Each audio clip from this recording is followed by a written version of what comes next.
আজ আমরা যারা এখানে উপস্থিত, আমরা সবাই একরকম নয়।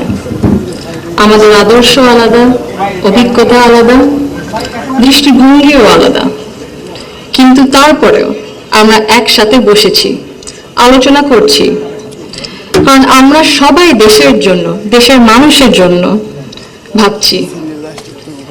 আর এই ভিন্নতা নিয়ে একসাথে কথা বলছি, একের পর এক শুনছি, এটাই গণতন্ত্রের আসল সৌন্দর্য।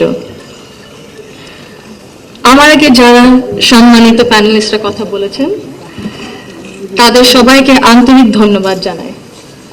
আপনারা অনেক কিছু বলেছেন, হয়তো বা আমিও বলে ফেলবো। সো আমাদের একটা মাইন্ডসেটে আই থিঙ্ক সিমিলারিটি আছে। আমার খুব ভালো লেগেছে শুনে। আমি আজ এখানে দাঁড়িয়েছি ভিন্ন এক অনুভূতি ও আবেগ নিয়ে।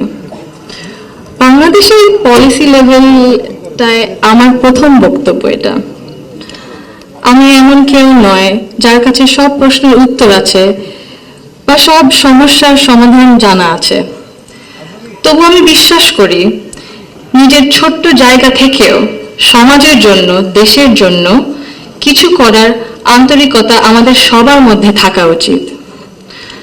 আজ আমি এসেছি শুধু শুনতে, শিখতে এবং একসাথে কাজ করার মনোভাব নিয়ে এগিয়ে যেতে।